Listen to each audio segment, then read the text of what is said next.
Sírra szállt por vagyok én, konyha szegletében rejtek penész. És falra kúszik, éjsikoly, nappal sejlem.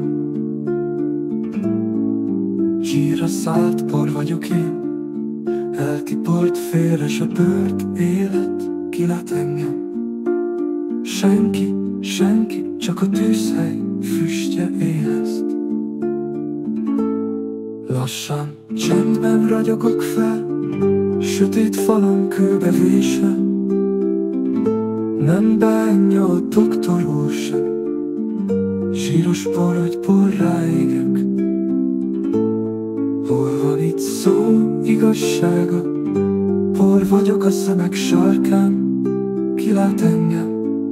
Csak a falak, hogy retőzem, puszta égben.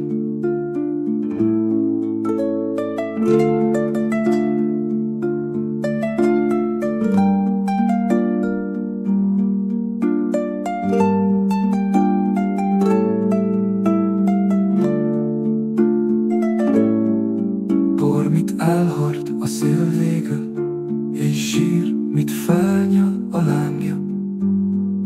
Sírra szállt por vagyok én, senki sem kérdez már róla. Bűz a szélben, arcok sápadt, konyha sarkán rejtett ének. Sírra szállt por, árnyak közt én, szem nem lát, és szív nem érez. Sírra szállt por vagyok én, házak között ébevesztve. Kórházi konyhák mélyéből új énekek kélnek messze. És ha kérdett, ki vagyok én? Tűzhelyen túl, por a szélben. Sírra szállt por vagyok én, semmibe veszve a szélben.